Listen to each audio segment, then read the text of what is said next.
ఒక పదవిని అలంకరించి కాదు సంతోషపడవలసింది.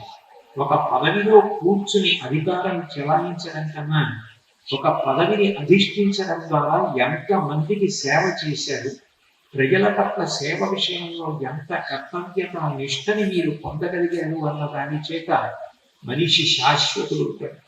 అటువంటి శాశ్వత స్థానాన్ని తాను సంపాదించుకుని తనకున్న పొలంలో 5 ఎకరాల పొలాన్ని పేదలైనటువంటి వారికి దానం చేసేసాడు అంటే 5 ఎకరాల పొలం 5,000 ఎకరాల పొలంగా మార్చుకుంటున్నటువంటి రోజుల్లో ఉన్న పొలంలో 5 ఎకరాల పొలాన్ని పేదవాళ్ళకి దానం చేసేసేటువంటి మహనీయుడు అంటే ఏం చెప్పుకోవాలి?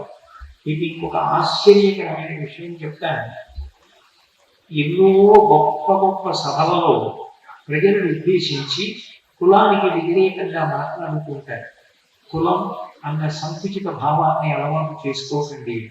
మీరు అంతర్జాలంలో మండలి వెంకట కృష్ణారావు గారి కులం అని శోధించే ప్రయత్నం చేయండి. ఎక్కడా కూడా అధికారికంగా నా కులము తెలియచేయబడలేదు అని వస్తుంది. అది మండలి వెంకట కృష్ణారావు గారు కావచ్చు, మండలి బుద్ధప్రసాద్ గారు కావచ్చు.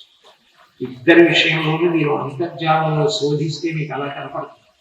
అంటే సేవ చెయ్యడం ద్వారా మనం భగవదనుగ్రహానికి పాత్రులు కాగలమని నమ్మారు తప్ప అసలు కులం అన్న మాట మనకి జీర్ణం కాలేదు. అంటే ఎంతగా సమాజంలో అందరినీ స్త్రీ పురుష పండిత పామర కుల మత వర్ణ వర్గ ధనిక పేద విచక్షణ లేకుండా సమాన భావంతో ఆదరించగలిగారో మనకు అర్థమవుతుంది.